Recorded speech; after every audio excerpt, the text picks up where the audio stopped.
A good example of the conditions that passengers at Luton have to face comes when they're sent into one of the airport's emergency waiting areas. At most other airports, they'd find themselves in lush reception rooms listening to pipe music. Here at Luton, they find themselves in this. And that's not the only grumble. Now, I gather that you've had some trouble here at Luton this morning. Could you tell me what happened? Well, I came in this morning and expected to leave my luggage here, say, for the day and go into Luton. But apparently there was nowhere to leave it and nowhere to get a meal. I think everybody wants a cup of tea and something to eat when they get here. All you can get is a machine. How long have you actually been here? Oh, from about 8:30 this morning. And it's now midday? Yes. And how long are you going to have to wait? Oh, about 6 o'clock. Did you know that the airport had in fact applied to extend the facilities here and this had been turned down by the government? Oh, I had no idea of that whatsoever, but oh, it's terrible. It really is. Well, it's ludicrous, isn't it? At a main airport, supposedly, taking the amount of people that are passing through here, it's ridiculous.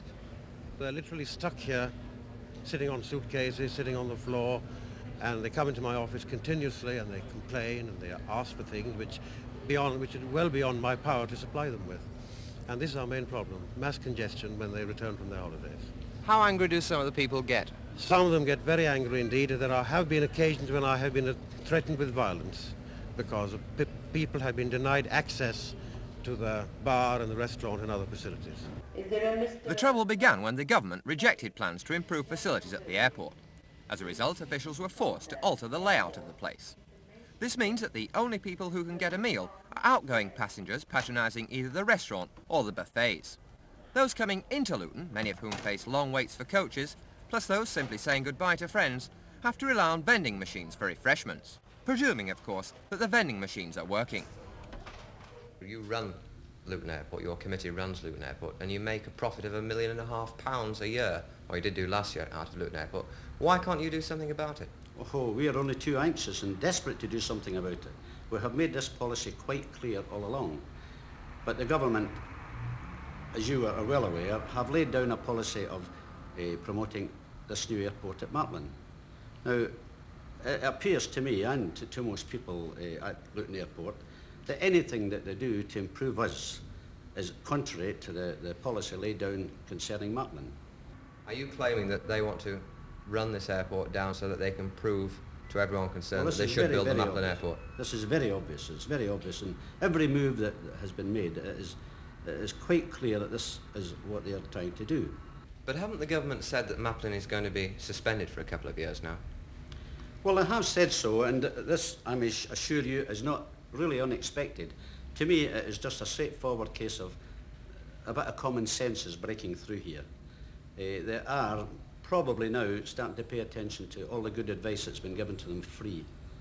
I do think that it really means a lot more to Luton now, more now than ever before, that we should be given the facilities, because in effect it will extend the period that Luton must be used to well into the 1980s, 84 probably. And we cannot carry on the way we are just now.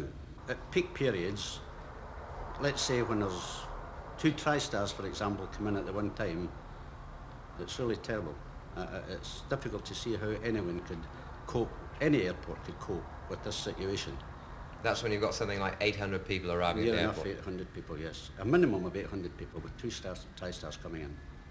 As director of this airport, which is used by 3.5 million people a year, what are your own personal feelings about treating people in this way? I don't like it at all. I like to be proud of the work I'm doing, and I like to see the passengers well looked after and enjoying themselves. But if you did extend this airport, wouldn't it lead to an increase in the volume of air traffic and disturb the people who live around here? Our policy, and I believe the policy of the airlines also, although I can't speak for them, appears to be that we are after bringing in the larger and quieter aircraft and phasing out the noisier aircraft. This surely meets the requirements of the government admirably.